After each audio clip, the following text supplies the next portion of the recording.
Bonjour, bienvenue sur ma chaîne YouTube. Sur cette chaîne, je te parle des investissements, je te parle de la situation des démarches administratives pour les Africains de la diaspora, précisément ceux qui sont en France. Aujourd'hui, je vais te parler de la carte des 10 ans. Pas la carte des 10 ans, mais des 10 ans de présence. La carte pour 10 ans de présence, c'est différent. Ce n'est pas la carte des 10 ans. La carte des 10 ans, c'est la carte des résidents.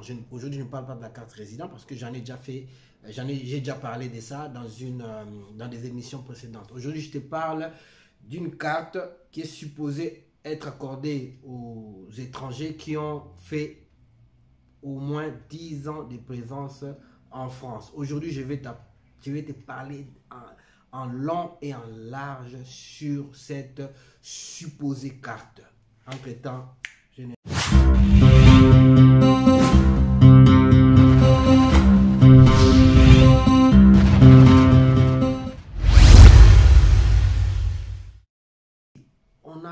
si vous avez passé 10 ans en France, parce que je rencontre beaucoup de gens dans cette situation qui me disent que voilà, j'ai déjà 8 ans en France, je vais attendre que je puisse avoir 10 ans parce que je vais directement là en préfecture, on va me donner la carte au lieu de me casser la tête, voilà. Donc, beaucoup d'étrangers, beaucoup d'immigrés ont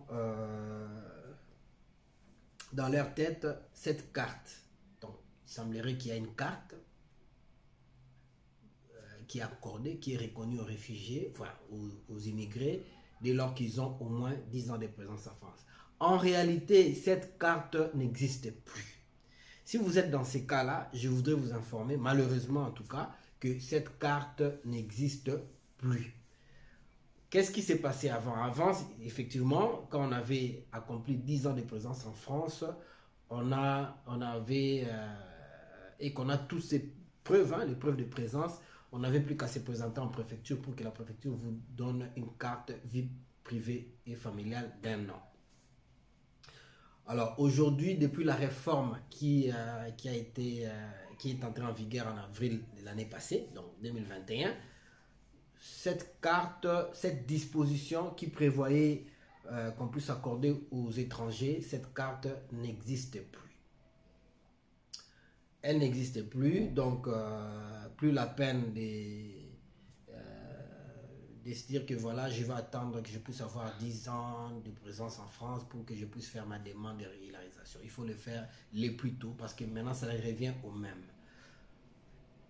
Alors, qu'est-ce qui se passe en réalité? En réalité, aujourd'hui, si vous avez fait 10 ans de présence en France ou plus, la loi ne vous reconnaît plus que le droit de ne pas faire l'objet d'une obligation de quitter le territoire français. Donc, si vous avez fait 10 ans de présence en France ou plus, normalement, on ne peut plus vous expulser. On ne peut plus vous,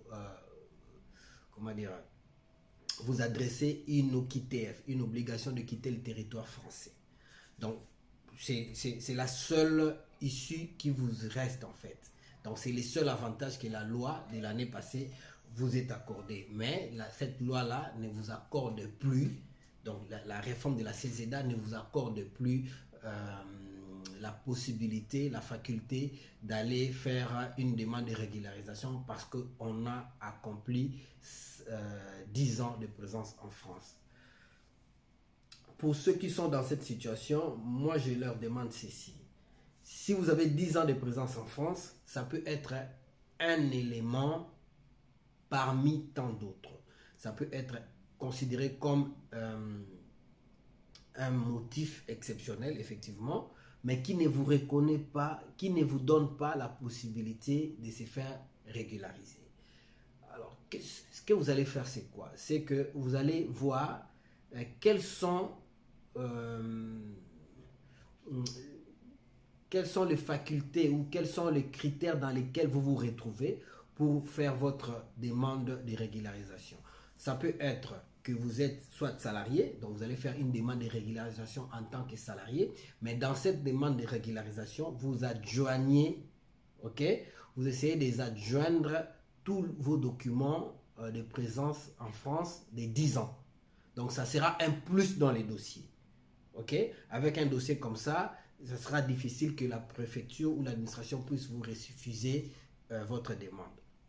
Ou ça peut aussi être le fait que vous êtes parent d'un enfant scolarisé depuis plus de 3 ans en France. Donc, le fait de faire 10 ans, si vous mettez tous les deux ensemble, tous ces deux dossiers ensemble, c'est-à-dire les certificats de scolarité de l'enfant, ainsi que les preuves de présence de 10 ans, c'est un plus pour pouvoir vous faire régulariser. Parce qu'aujourd'hui, il faut le dire, le fait d'avoir des enfants qui sont scolarisés en France, surtout ceux dont les enfants sont je sais pas moi, en CP, donc, ou en grande section des maternelles, n'est plus évident. Beaucoup de préfectures, malgré tout ça, refusent. Parce que l'administration estime qu'il faudrait que vous puissiez prouver une certaine durée par rapport à cette situation. Donc, généralement, l'administration va attendre à ce que l'enfant puisse avoir au moins 5 ans ou 6 ans de scolarité pour pouvoir être sûr que vous êtes dans les filets pour obtenir cette régularisation. Alors, pour pouvoir un peu forcer la main à l'administration, si par exemple l'enfant est en grande section ou en CP, le fait d'avoir 10 ans de présence en France, vous les parents, ça peut être un plus qui va forcer la main à l'administration pour pouvoir vous aider à vous faire régulariser.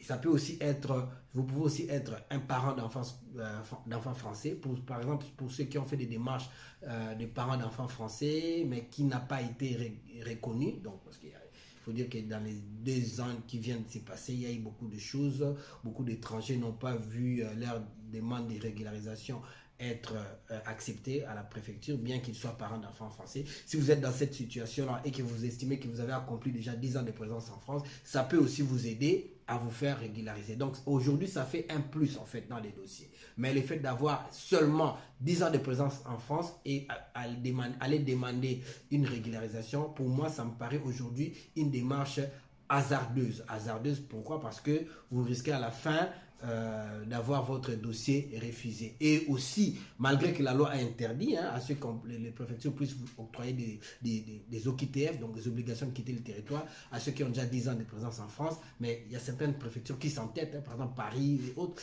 il y a des préfectures qui s'entêtent, donc ils vous donnent quand même une obligation de quitter le territoire. C'est vrai que vous allez faire un recours, donc il y a beaucoup plus de chances que les juges puissent annuler cette décision, mais déjà, vous voyez, ça vous met dans une certaine posture d'insécurité. Donc, pour moi, ce que je vous conseillerais, c'est de faire en sorte que votre dossier de 10 ans de présence en France puisse être adjoint à une autre situation qui est reconnue par l'administration ou par les CESEDA pour pouvoir vous permettre d'avoir un titre de séjour en France. Donc, voilà, donc c'est l'information que j'ai voulu vous accorder aujourd'hui. Si cette émission t'a intéressé, je demande de t'abonner, de cocher sur les comptes de notification et surtout de partager au maximum à la communauté africaine ou la communauté des personnes qui ont des difficultés, qui n'ont pas de papiers, de manière à ce que tout le monde puisse avoir cette information. Je suis joignable, vous pouvez m'appeler, il y a un numéro de téléphone, vous pouvez m'appeler pour demander, poser vos questions et à la prochaine. Au revoir. Exo Africa Investment Consulting, votre interlocuteur indispensable dans la réalisation des investissements de la diaspora africaine. Vous êtes ou vous envisagez vous lancer dans l'agrobusiness, les mines, l'immobilier, la distribution, le digital et la microfinance. Or, diamant, cuivre, cobalt, pétrole, le cabinet Exo Africa Investment Consulting vous accompagne dans le conseil, la création, l'accompagnement jusqu'à la réalisation de vos projets sur le terrain en République démocratique du Congo. Notre expertise juridique, administrative et commerciale en France, en RD Congo et en Afrique francophone vous donne la clé de la réussite. Pour tout contact, notre siège se situe au 11 rue Tranchée 75 008 Paris et par téléphone au 0033 7 53 93 03 07.